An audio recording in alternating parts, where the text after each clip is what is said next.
We are in another week of Man's Ultimate Challenge. It's good to see everybody this morning. So far, you guys like this slide. There's seven virtues and vices that we talked about. I like to say that these are the droids you've been looking for. If you're looking for what it means to apply Christianity to everyday life, what it means to walk as a Christ follower, these virtues are fantastic kind of hooks to hang biblical truth on. They're throughout the Bible. And we talked about this starting with week one, really the fact that the family, especially fathers, is a gospel issue. And the Latin root for virtue literally means manliness. So in a culture that's confused on what it means to be a man, where you have terms like toxic masculinity, but you don't have toxic femininity, we get in trouble because we don't know what a man looks like. And these virtues are those droids you've been looking for. So we covered many of them throughout the week. We covered faith, which is the guiding virtue; prudence, which is kind of the governing virtue; fortitude, that was the fighting virtue; and then justice was last time we were together, which is the reflective virtue. So justice is literally how we execute the second greatest commandment, which is to love one another as individuals. And it starts from the individual and then works out into society as a whole. Well, there's only three left to cover, men, and today is temperance, then charity, and hope.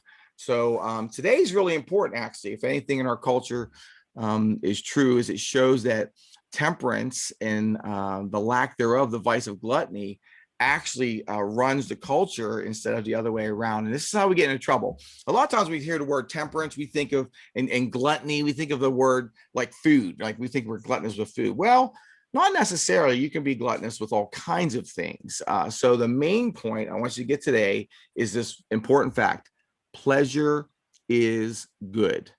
God etched pleasure senses into our very being at creation. God designed us with pleasure senses so that we can enjoy his creation. God is no cosmic killjoy. He has guardrails for us so that we can enjoy the view without going off the edge. That's the purpose of his guardrails. He does it because he designed us to function a certain way. So pleasure is good in itself. It was his idea. It's the excess of it that gets us into trouble.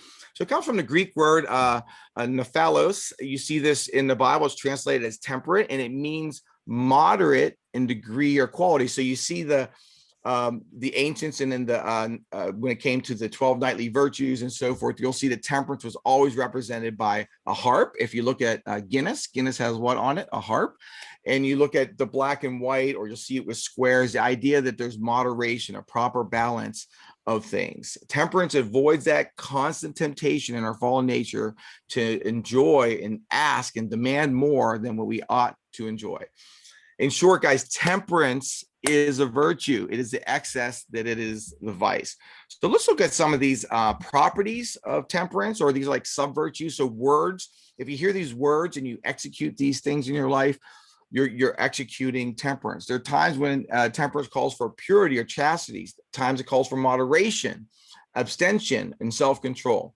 But if you really want to understand the virtues, you have to understand the vice, because that's where our fallen nature kind of leans toward.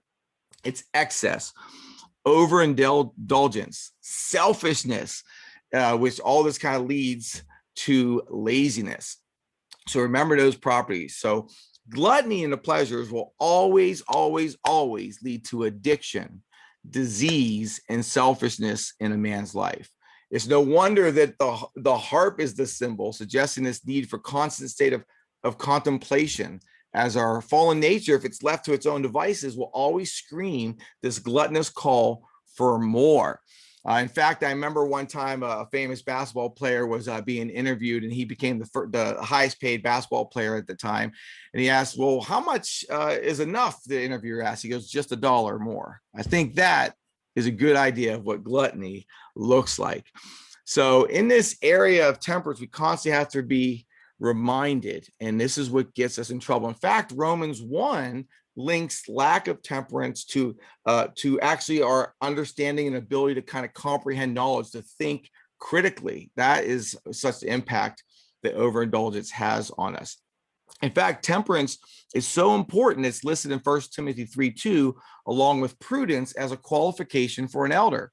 Quote, an overseer then must be above reproach, the husband of about one wife, temperate, prudent, respectable, hospitable, and able to teach.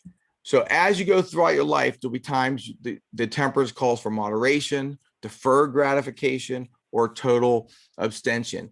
And there's something about a man who can hone this virtue that it leads to this qualification of an elder.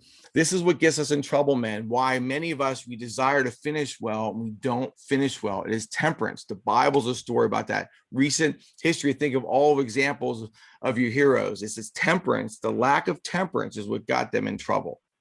So there's a great proverb that I think kind of ties this up nicely, that the righteous have enough to satisfy his appetite, but the stomach of the wicked is in need. There's a sense that it's in constant need, always wants a little more.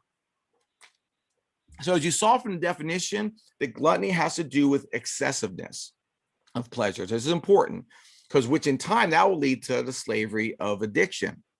It is the promise of, this is why temperance is important, is the promise of freedom in this kind of immediate experience of pleasure that seems to deliver on the promise that makes gluttony so dangerous. We think we have freedom, but it actually leads to slavery.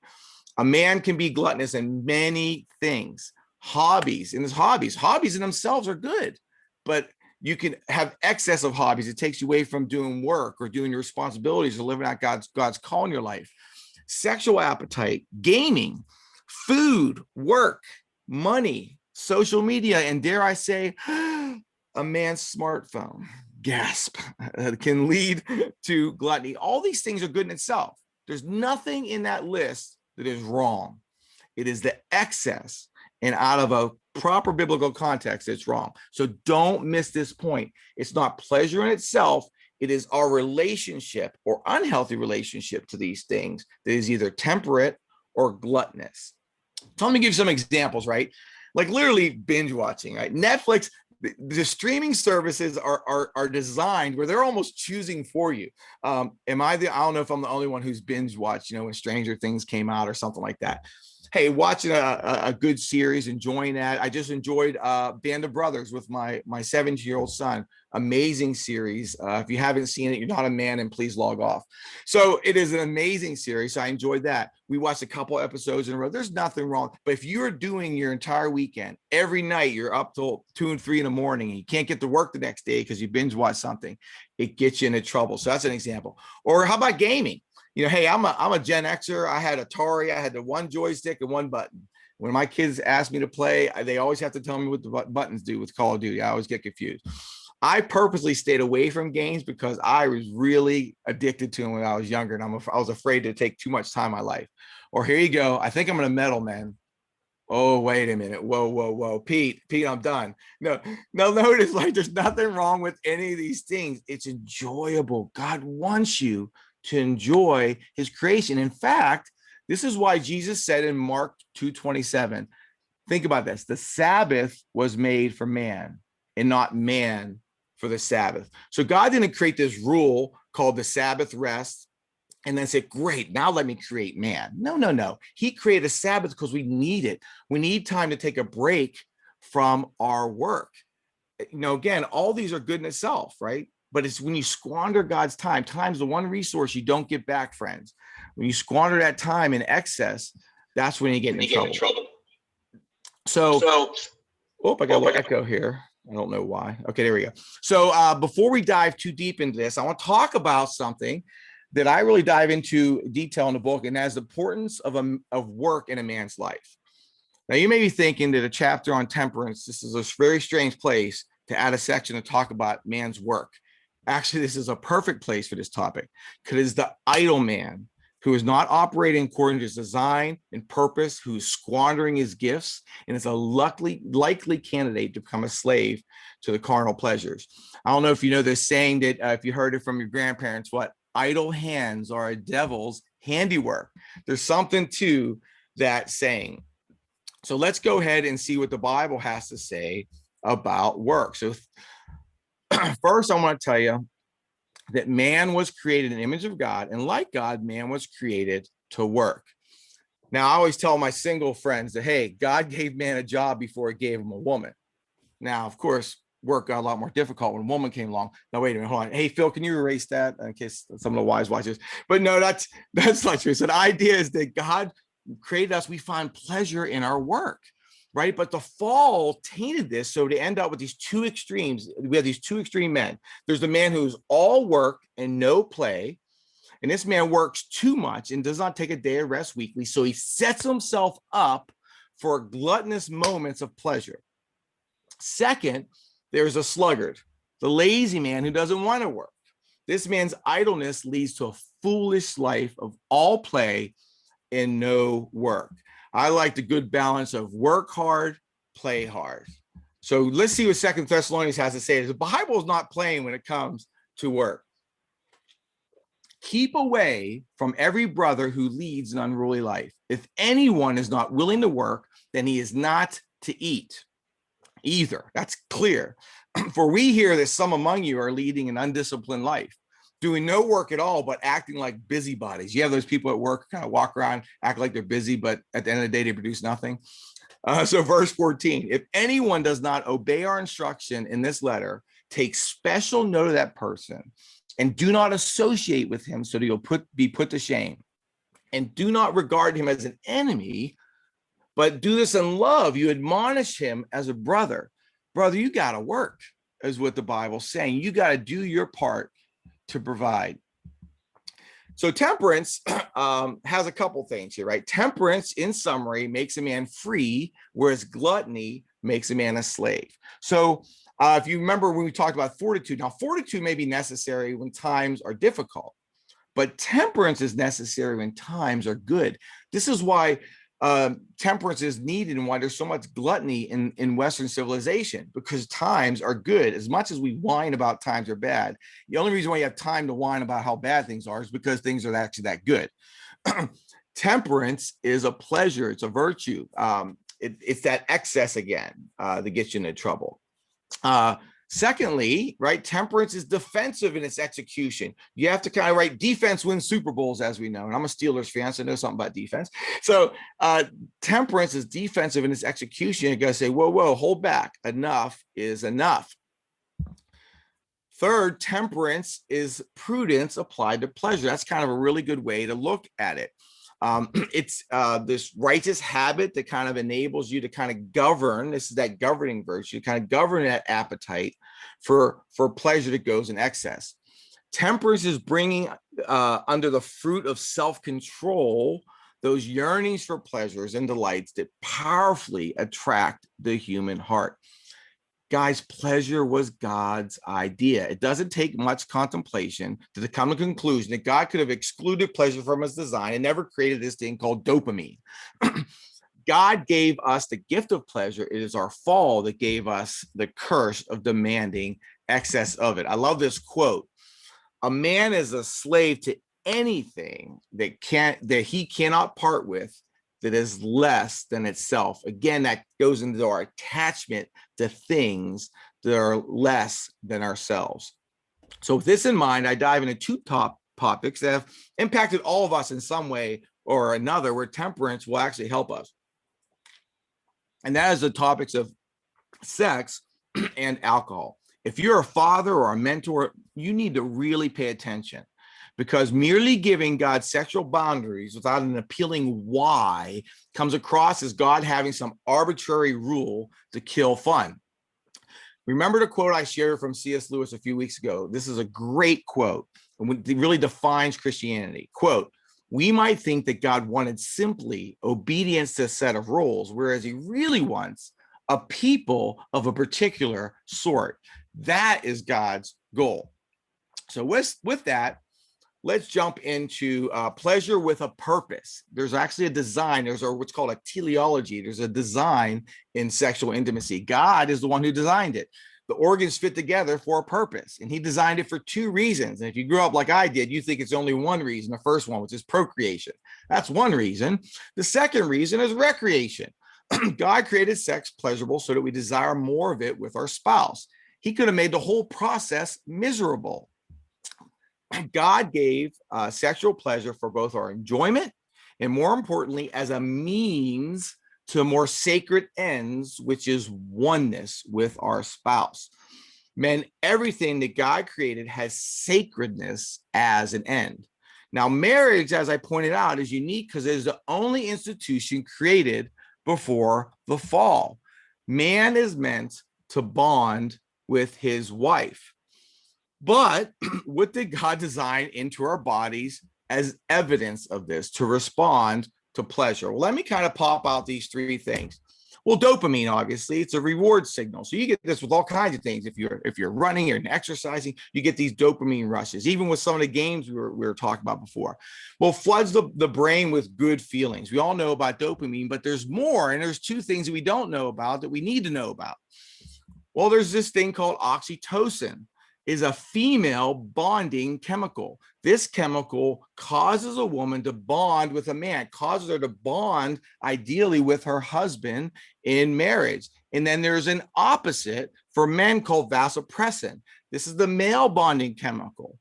This causes a man to bond with his woman. In fact, the American scientists reported on this study. Very interesting. Quote, investigators found that male vasopressin causes him to stay with his mate, whereas blocking the hormone prevents a pair bond from forming. So if you just have all dopamine, all rewards, no vasopressin, no oxytocin to create an attachment, you're in trouble. You are treating sex like a commodity.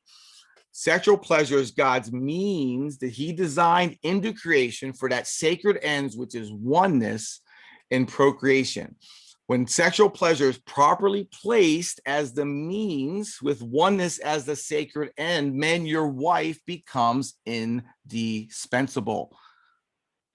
However, when pleasure becomes both the means and the end in your life, because of gluttony, your wife is easily replaceable by any woman, whether real or virtual. This is the dangerous allure of sexual pleasure and why we're in trouble today, and why, for pleasure's sake, marriages are in crisis. This is what gets you into trouble. So I like to give this example. Now, all of us men, let me kind of help you understand why this is important. And once you understand this, you need to share it. So, hey, this is how we fix most things, right? Duct tape, right? What happens with duct tape? Matter of fact, I had a dryer, one of those annoying front load dryers. I got rid of it quickly, where I had to put duct tape on it to kind of hold it down to get a seal so that daggone thing would run for a while before I bought a new one.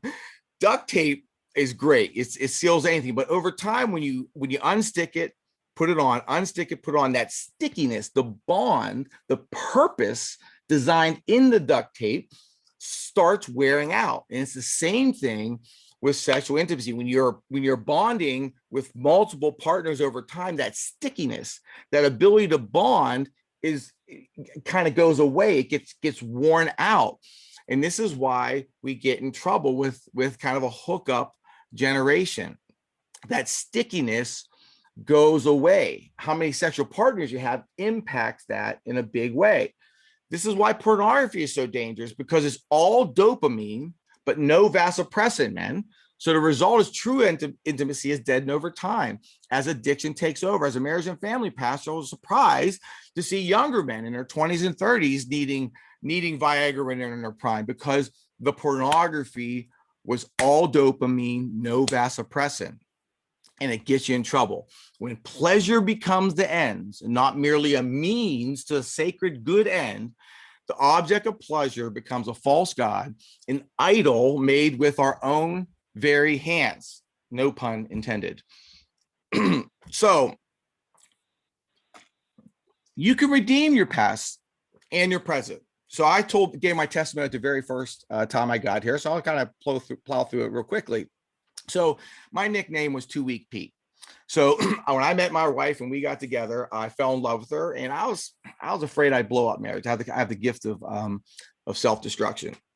So Cheryl and I are living together, sleeping together, and I ran into a Christian guy at work who shared Christ with me, couldn't answer my questions. Fast forward, I started reading the Bible. Cheryl started reading the Bible. 6 months later, I accept Christ. And we hit this verse one day. I learned all this theology at an ironing board. Hebrews 13:4 said that marriage must be honored by all and the marriage bed kept pure, for God will judge the adulterer and the sexually immoral. So I'm ironing my shirt for today. Cheryl and I are going to go out on a picnic. And I'm sitting there thinking, I'm wrestling with the Lord. And I just felt this phrase impressed upon my heart that said, obey first and your feelings will follow. So I said, hey, Cheryl, what you think of the read this morning? And she's putting a bow in her hair and they're going to be cool again because 80s are cool. And she stops and she goes, yeah, we got to talk about that. And I'm like, wow. God's everywhere. God's word is living and active, sharper than any two-edged sword, to even divide even soul and spirit. I'm learning all this theology at once. So Cheryl and I go away. I said, look, I don't understand God's boundary, but I think to myself, he has it for a reason. I have to trust him. That's faith, right? Obedience is the execution of faith. We learned that. So I have uncertainty. I don't know why he has that rule, but we have to obey first. So we set up boundaries. We prayed, asked for forgiveness, and boom. So we had an 18-month engagement. So we're still living together for 6 months, sleeping next to each other, and keeping it clean. Hey, I drove a couple hundred miles for intimacy. So you can stay a couple inches isn't going to make too much of a difference. So, but then God convicts me of that next level after he gets rid of the worst sin, the next level, which is the appearance of it, right? Among God's people, there must only be appearance of sexual immorality, Ephesians 4 says. So then I move out. And then 6 months later, we end up getting married. So when we have all that decision, like at that one moment, I want you to see how these virtues kind of played into Cheryl and I's decision. And we really think that God honored our marriage at this point because our marriage makes no sense. We have a great marriage and it makes no sense with both of our backgrounds. We think God just sewed that in and he didn't have to. But I want you to think about this. Look at this, right? Faith, right? My first question is, well, my way or God's way? Obedience answered the question.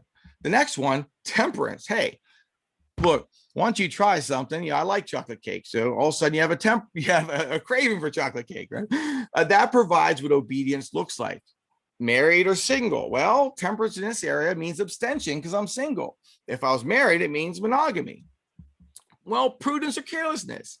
That answer is, what's the wise thing to do? What ought I to do? That is a moral thing. It's an ought question. God knows best, so I ought to obey him. Kind of makes sense as he designed me and designed the whole thing. Fortitude or fear, man, that provides me the courage to make the right decision. And in my flesh, it felt like long suffering to make the right decision for a year. Justice or injustice? Well, justice is how we love one another. I rent, I don't own. Her body's not my own until I'm married. All right. I'm renting from God. It's not my own. 1 Corinthians 6:19-20 tells me this. Or do you not know that your body is a temple of the Holy Spirit who is in you, whom you have from God, and you're not your own. You have been bought with a price. Therefore, glorify God with your body.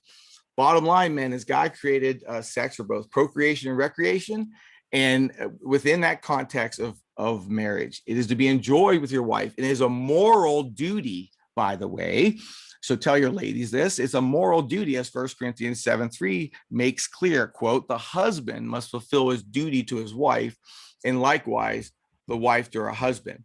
Now, over time, right, as you're married for a long time, those needs go less, and your friendship and all those things that are built over time kind of carry you along into the latter years.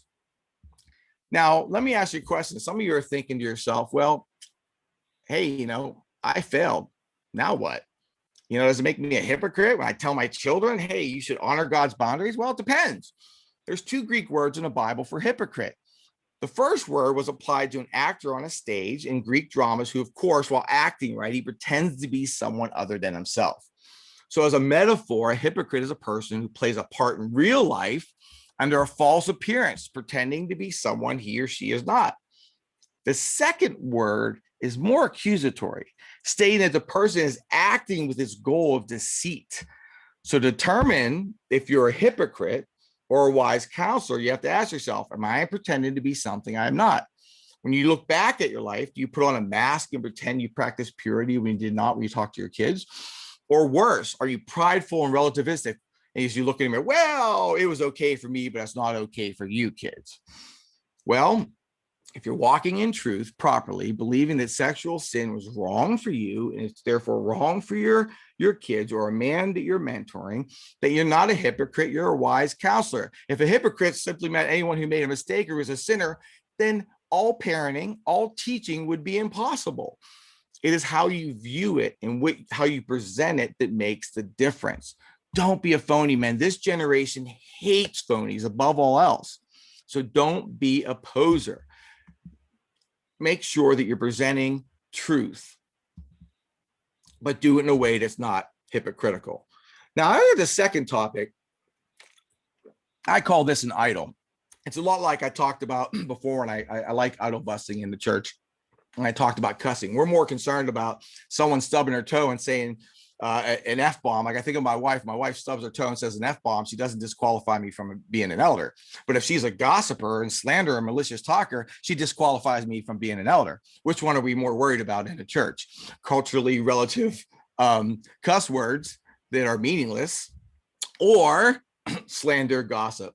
So I'll let you answer that one. And here's the second one, idol. We like this sometimes, not all the time, as we get into this, because it's an easy idol. It's an easy thing to play and say, look, I'm holy. And you get yourself in trouble, friends. God doesn't like pride above all else.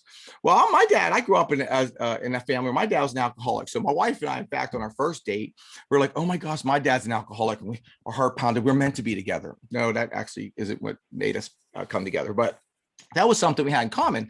So when I first became a Christ follower, when I was studying the topic, people had all kinds of different statements, and none of them good or bad in themselves, but these are statements I heard, right? And I'm kind of looking what the God has to say about the topic. So you shouldn't drink alcohol because it harms your witness was one thing I heard. Maybe you heard that one. Or, hey, God created alcohol, so enjoy it, right? So maybe you heard that one. I heard, hey, Jesus turned water into wine. This is his first miracle, so it proved alcohol is okay. And then someone said, well, whoa, Pete, that wasn't wine. Actually, that was grape juice. Or alcohol is wrong for you because your dad is an alcoholic and you have the alcoholic gene. Now what does that one assume?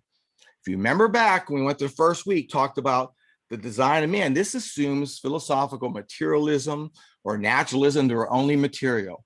There is no alcoholic gene, my friends. There is no disease of alcoholism in that sense. It's an addiction. We're at a point, you ask my dad, he's been sober for 28 years. He'll tell you that alcohol came to a point where it was choosing him because he was an addict. So for him, abstention is the only way to go. So the question really is like, what does the Bible teach on a topic? So let's go ahead and see what the Bible has to say. No matter what your church upbringing, your family background, or cultural upbringing, we all have these things. You have to make your faith your own in this area. So John 2:1-10 is this famous set of verses we have, right? Where Jesus turns water into wine. And in The Chosen, they do an amazing job with this miracle. So you should see that. They do a good job at that. So on the third day, there was a wedding in Cana of Galilee, and the mother of Jesus was there. Both Jesus and his disciples were invited to the wedding. And when the wine ran out, the mother of Jesus said to him, they have no wine. Now, there were 6 stone water pots there for a Jewish custom of purification containing 20 to 30 gallons each. Jesus said to them, fill the water pots with water. So they filled them up to the brim. Next, and he said to them, draw some out and take it to the head waiter. So they took it out and took it to him.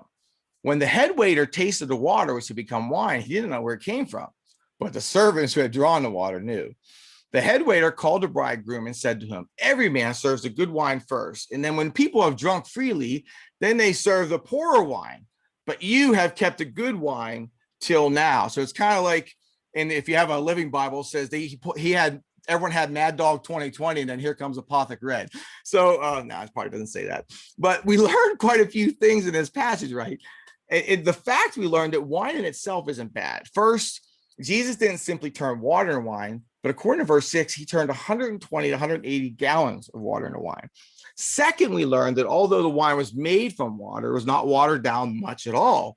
Well, how do we know this? Well, according to verse 10, the head waiter could tell that by his taste of it, that it was a very high quality wine and not the cheap stuff. It was watered down by 10 parts or 20 parts. You would never be able to tell the difference.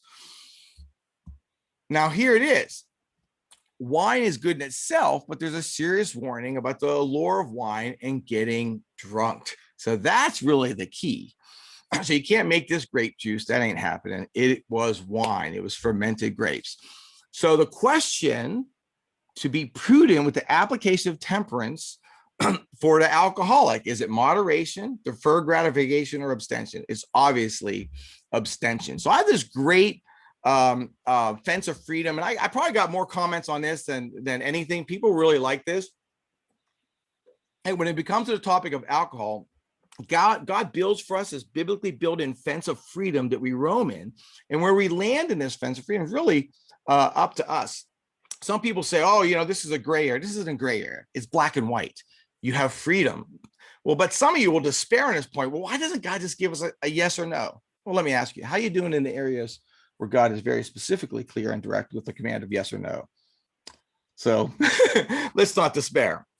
Our flesh will pull us in two directions, right? Based upon our background or upbringing or whatever that is. Some of us will simply want to abuse God's fence of freedom by removing it and asking others to join in. There's a great African proverb that says, one should never remove a fence without asking first why it was put there. So others then will want to take God's fence of freedom and then shrink it into kind of like a Fairfax County lot, right? Where this tidy little space that only a teetotaler, that's someone who practices abstention, they could comfortably fit in that. Oftentimes though, man, the difference really between a man who chooses moderation and a man who chooses abstention is a failure by the teetotaler to recognize that both are demonstrating the virtue of temperance. C.S. Lewis has a great quote on this in Mere Christianity. He says this: one of the marks of a certain type of bad man is that he cannot give up a thing himself without wanting everyone else to give it up. That is not the Christian way. God calls us to this fence of freedom. So you look up all these verses, is amazing. So Christians, we get into trouble when we do this, when we confuse personal conviction with biblical restriction.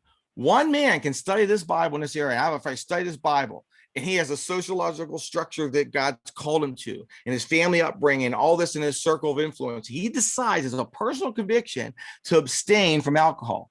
Temperance for my brother is abstention.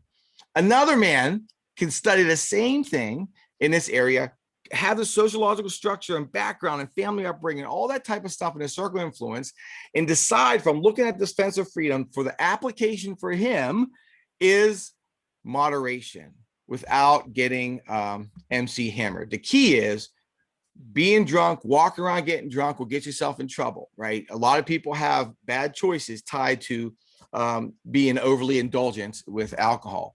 So be careful. And remember this one thing, man. Never confuse this. There is a difference between personal conviction and biblical restriction.